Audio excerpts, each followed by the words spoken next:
iLearna. Learn today, lead tomorrow. Welcome to iLearna listeners. This is the Deep Dive, where we take your source material and really unpack the most important nuggets of knowledge specifically for you. That's right. Today, we're diving deep into a technical report from the International Association of Oil and Gas Producers, IOGP. Yep. Specifically, Report 544, published back in April 2016. Right, Report 544. And the core theme, the main thrust of this report, is really about tackling a pretty fundamental challenge in process safety. Which is? Standardizing how we define and just how we talk about process safety barriers, specifically within the oil and gas industry, of course. Okay, so it's about getting everyone on the same page with terminology. Exactly. It's described as guidance for companies. It's actually a supplement to some earlier IOGP work, like Reports 415 and 456 people might know. Right, so it builds on previous stuff. It's not like a brand new standalone directive. No, it's more like a piece of a larger puzzle, providing more detail and consistency. And what was the author's main goal here? What do they want to achieve? Well, the intent seems really clear. Provide common terminology. They basically saw inconsistency in how the term barrier was being used. Yep. Well, they said, look, we need a shared basis, a common way of understanding what a barrier actually is. And the thinking was this consistency would lead to what? Well, the belief, clearly stated, is that this common language will lead to much better consistency when you're analyzing events, incidents or near misses. Makes sense. It should make it easier to learn across different parts of an organization, maybe even between different companies. Yeah. And the ultimate goal, of course, is to significantly improve overall process safety performance. Absolutely. And just a reminder for you listening, this deep dive is based entirely on the source material you shared with us. Our job here is just to unpack its most important points and hopefully bring them to life a bit. Yep. So maybe let's start by setting the scene, kind of the why behind this report. Good idea. Where did this need come from? Well, the industry was already talking quite a bit about risk management and the concept of barriers. It was building on some foundational IOGP reports. Yeah. You mentioned 415 earlier. That was on asset integrity and process safety. Right. And also Report 510, which focused on operating management systems, or OMS. Okay, so the groundwork was there. It was. In fact, Report 510 gave us the sort of starting definition they're working from in 544. It defined a barrier as let me see. A grouping of risk controls. A grouping. Yeah, deployed in combination. Yeah. Designed to prevent unintended events from happening in the first place. Okay. Or if they do happen, to stop them escalating into, harmful incidents with serious consequences. Got it. Prevent or mitigate. Exactly. Yeah. And barrier thinking itself wasn't exactly new, right? It's the basis for tools lots of people use. Like the bow tie model. Precisely. Oh, okay. Bow ties, which look at threats and how barriers prevent them. Yeah. Or mitigate the consequences if they get through. Or the Swiss cheese model, maybe. Yeah. Looking at layers of defense. Yeah, that's another good example, illustrating those multiple layers of protection against a single threat path. Okay, so the concept was established. But what was the specific problem Report 544 was trying to fix? Well, here's the crux of it. In practice, out in the field, the term barrier was being used. Well, inconsistently. You'd have different teams, different sites, maybe even different companies. Calling the same thing different names? Exactly.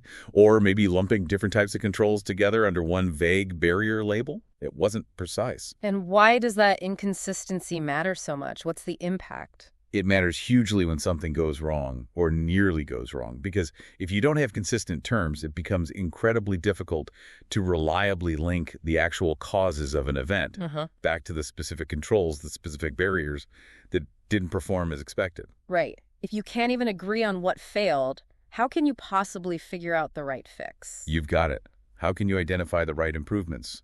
It makes learning from events much harder. And this inconsistency, it also affected how safety performance was measured. Directly, especially through key performance indicators, KPIs. The report makes a strong connection back to another IOGP report, Report 456. Okay, what did that one do? Report 456 specifically developed leading process safety KPIs, and it actually used this barrier concept as its foundation. Ah, okay. So the definitions needed to support the KPIs. Precisely. Report 456 established 4 tiers of KPIs, tiers 1 and 2. Those track the really significant loss of primary containment events, LOPC events. So the big incidents, the outcomes. Basically, yeah. Yeah. The things that happen when multiple barriers have already failed. Got it. But the real power of using this barrier concept and where this standardization in Report 544 becomes so critical is in Tiers 3 and 4. Which are? Those are the leading indicators. They're designed to assess the health, the effectiveness of the barriers themselves, and also the management systems that support them. Ah, so looking upstream before the big incident happens. Exactly, trying to catch weaknesses early. The report even mentions another report, 5586, was planned back then to specifically align the barrier categories we'll talk about with these Tier 3 and 4 KPIs. Okay, so this definition work in 544 was really foundational for that whole KPI structure. Absolutely foundational. So given this, really critical need for standardization, who is this guidance actually for, and what does it really aim to achieve on the ground? The report's pretty clear on that. It says it's for all leaders and workers who contribute to process safety performance on an asset. So not just safety specialists. No, it's meant to be a tool for everyone, from the control room operator to the maintenance tech right up to senior management. Everyone plays a role. And the benefits of getting this common language in place. What did they see happening? They saw huge benefits. First, just creating a common understanding. That immediately improves communication, right? Yeah. At every level within a company, maybe even across the industry. Yeah, speaking the same language helps. Definitely. It also helps when you're reviewing safety analysis tools, like those bow ties we mentioned. How so? Well, if everyone's using the same definitions for what constitutes a barrier, those reviews become much more effective, much more consistent. You're assessing the same things. Okay. And crucially, having standard definitions makes it possible to consistently identify shortfalls or weaknesses in specific types of barriers. Ah, so you can spot patterns? Exactly. It means you can gather data that's actually comparable across different operations or facilities. You can spot trends like, hey, are we seeing a lot of failures in this particular type of barrier? And then focus your improvement efforts more effectively. Precisely. You can't really manage what you can't consistently define and measure, right? Which makes perfect sense. The report actually illustrates this with a diagram they call the barrier performance cycle. It's figure 1 in the report. Okay, what does that show? It basically shows the flow. Information from events and incidents feeds back into a review process. That review supports learning. That learning enables the application of improvements, which then hopefully results in stronger barriers, leading to improved overall performance. It's a continuous loop. And the consistent definitions are key to that loop. They're the engine, really. Yeah. The report emphasizes that you can't learn effectively from that cycle if you're not even speaking the same language about what failed or what needs improving. Got it. Okay, so that leads us nicely into how the report actually defines these barriers, Section 3. Right? Yeah, for Section 3 introduces the sort of top-level distinction. They show it visually in Figure 2.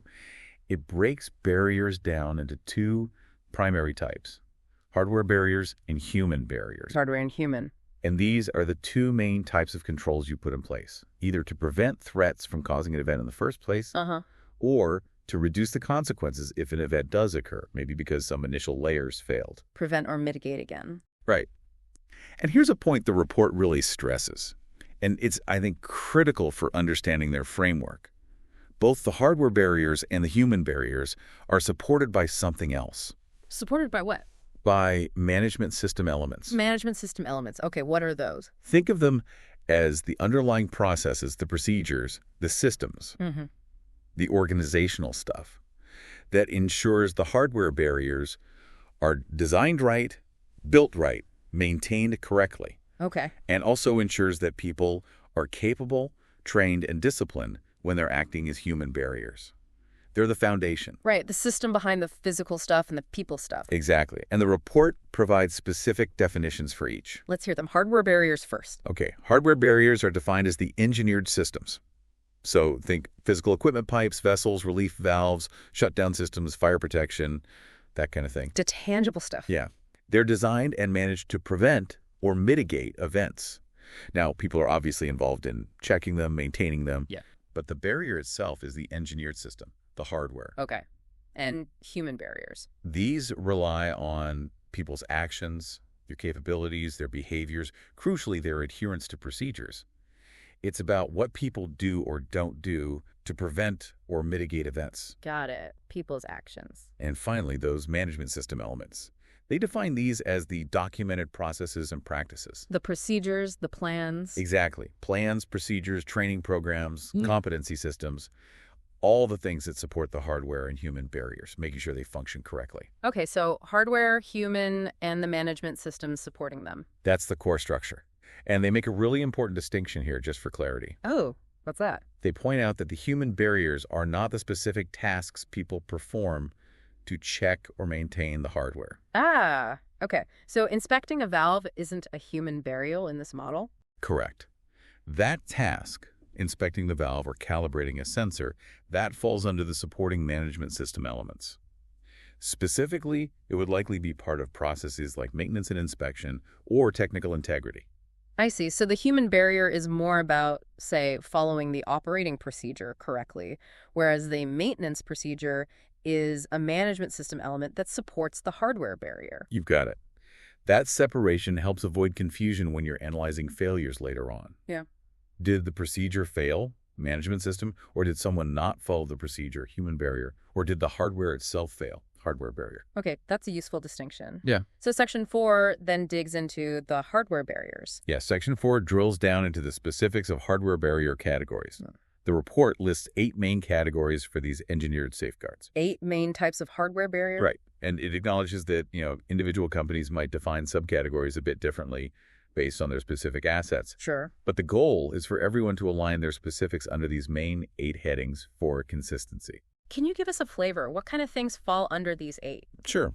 Just to make it more tangible, the source lists examples. Like under structural integrity, you'd obviously have the physical structures themselves, but also things like cranes and lifting equipment. Okay. Under process containment, which is a huge one, you find the fundamental kit, vessels, piping, pipelines, but also essential safety systems like release systems, vents, drains. The stuff that keeps the hydrocarbons in. Pretty much. And then another category, shutdown systems, covers things like the emergency shutdown system or ESD, Right. depressurization systems, and also high integrity protection systems, HIPCS.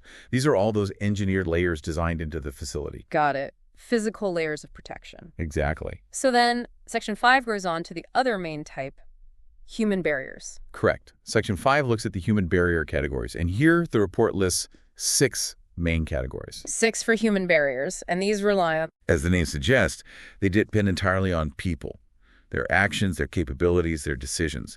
The report talks about needing desired individual and collective behaviors, Okay. which is often wrapped up in the term operating discipline, making sure people do the right thing consistently. And that requires good leadership, I guess. Absolutely. Yeah. The report highlights that strong, visible leadership is really essential for maintaining the health and effectiveness of these human barriers. You need that culture. Can you give some concrete examples here? What does a human barrier look like in practice? Yeah, the source gives some excellent examples, especially within the first category, which is broadly operating in accordance with procedures. Okay. This includes really critical activities like correctly executing a permit to work, Right. PTW systems. and ensuring proper equipment isolation before maintenance, managing overrides and inhibits according to strict procedures, performing effective shift handover between crews. Ah, so very specific actions people take. Exactly. Actions that directly prevent incidents, if they're done correctly, every time. They are the barrier. Okay. And that brings us to Section 6, the management system elements. The support structure. Right. Section 6 details these management system elements. And as we discussed, these are the processes, the practices, the systems that provide the foundation and support for both the hardware and the human barriers. The how-to guides and the organizational framework. Yeah, that's a good way to put it.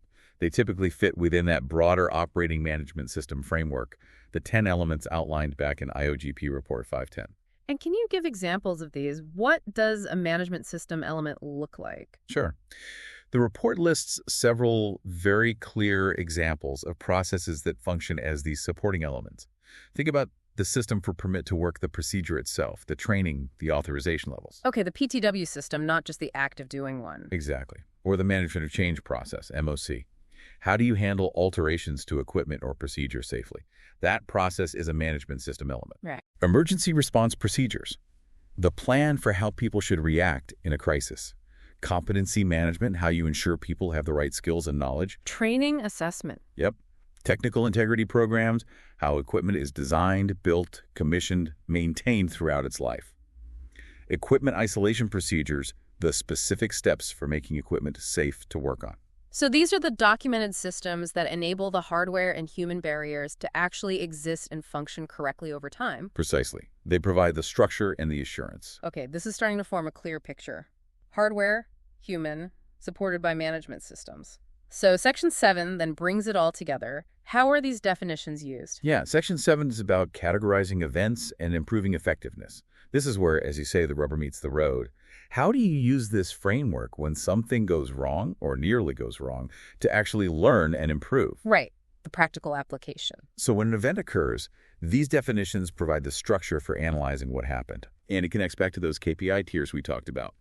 The report notes that the most severe events, those Tier 1 and Tier 2 LOPC events, The big ones. they're almost always the result of multiple barriers failing in combination, not just one thing going wrong. Makes sense. The layers of Swiss cheese lining up. Kind of, yeah. But where this standardization really shows its value is in analyzing Tier 3 events. Remind us what Tier 3 was again? Tier 3 events are incidents where a barrier, or maybe a supporting system, failed. But critically, it happened without causing a loss of primary containment. Ah, the near misses. Or finding a broken safety device before it was needed. Exactly. The report mentions they're sometimes called single barrier failure events or controls noncompliance. Yeah. Having standard terms makes discussing these vital learning opportunities much, much clearer. Yeah, you need to be able to talk about them consistently. Definitely. And the link is clear. An impaired hardware barrier, a failed human barrier, or maybe an ineffective management system element that was supposed to be supporting them. Yeah. Any of these weaknesses can contribute to an event of any severity, from a Tier 3 near miss right up to a major Tier 1 or 2 incident. Okay. And the report also points out that Tier 4 KPIs are specifically designed to monitor the activities that strengthen those supporting management system elements. So proactive checks on the system's health, Yeah. like audit findings or overdue maintenance. Exactly. Things that proactively enhance barrier effectiveness by keeping the support structure strong. So the whole goal across all 4 tiers using this framework is continuous improvement. That's the idea. By consistently identifying where barriers or their support systems were weak or actually failed, companies can target their improvement efforts much more effectively. Now, the report does acknowledge it can be tricky sometimes, right? Attributing failure in a complex event. It does, very wisely. It says, look, precisely attributing a failure category in a really complex event can be challenging. Often, multiple things go wrong at once, interacting in complex ways. Sure. But the important takeaway, it argues, isn't necessarily achieving perfect academic categorization in every single case. What is it then? It's using the framework, the definitions, to identify actionable improvements. What can we actually do differently to prevent this, or something like it, from happening again?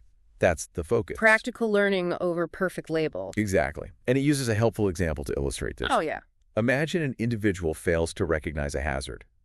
Let's say they enter an area that should be treated as a confined space, but they don't follow the required procedures, no permit, no checks. Okay, dangerous situation. Very.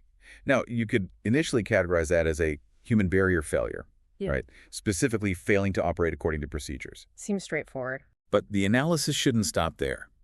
The report encourages you to ask why. What was the root cause?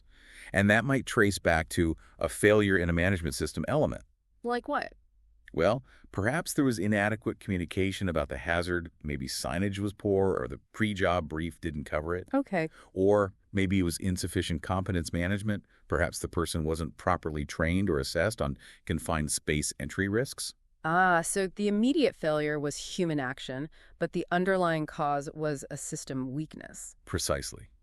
The definitions help you follow that thread from the immediate failure back to the systemic cause, which is often where the most effective improvements lie. That's a really important point. Okay, and the report includes appendices with more examples. It does. Appendices A and B provide some fantastic hypothetical examples that really bring these categories and how they interact to life. Appendix A looks at LOPC events, the Tier 1 or 2 type, showing how multiple barriers and management system elements might fail together. Give us a taste of one. Okay, well, example 2 is a tank overfill scenario.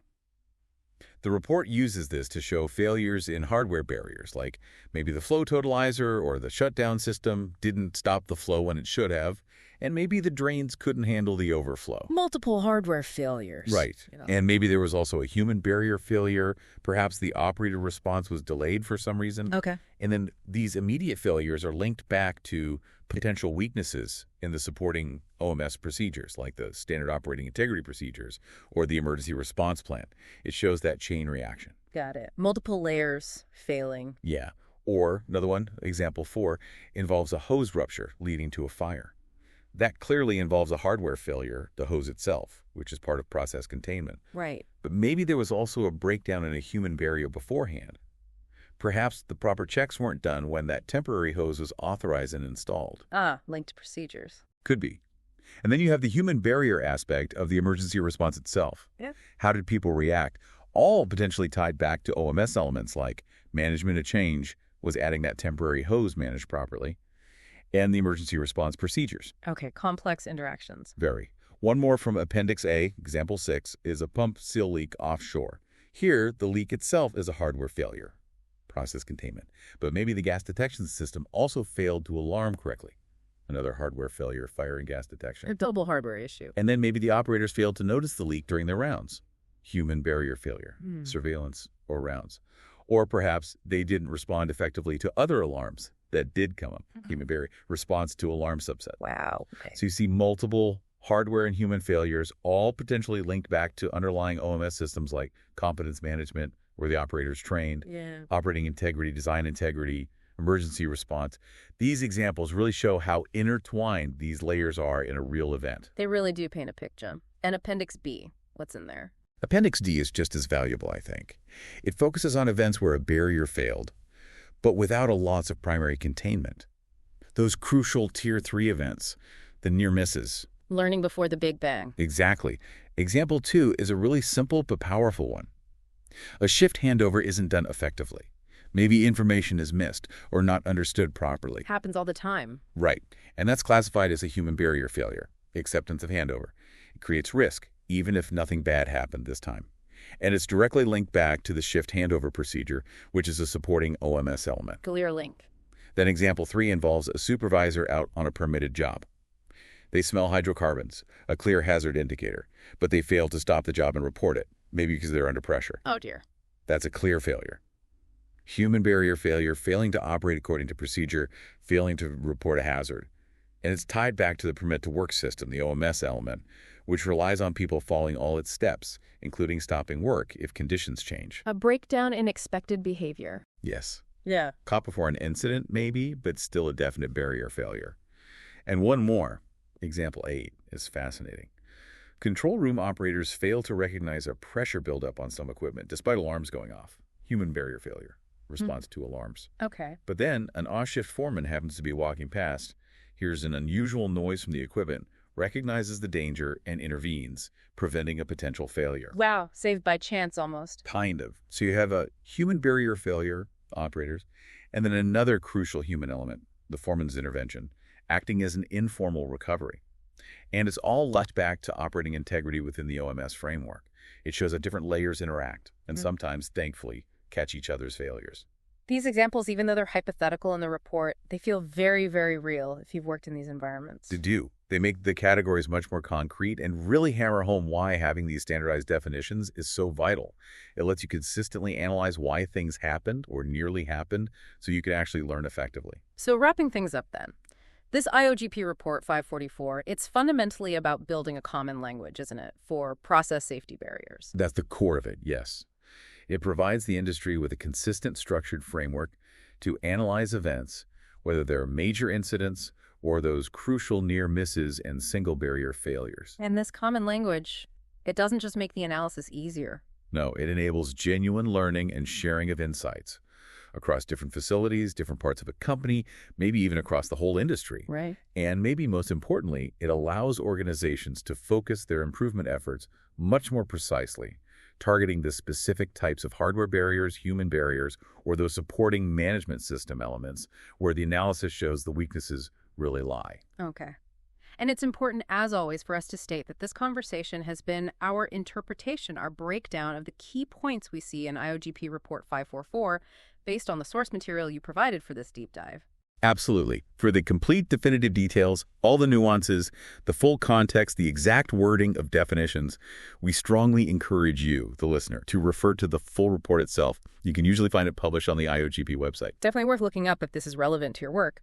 And of course, if you have any comments or questions about this deep dive or the report itself, please do leave them for us on the YouTube channel. We genuinely love to hear your thoughts and experiences. Yeah, absolutely. So, building on everything we've discussed today, the critical role of robust engineered systems, the hardware barriers, the absolutely indispensable contribution of capable, disciplined people, the human barriers, and then those foundational processes and systems that support them all, the management system elements.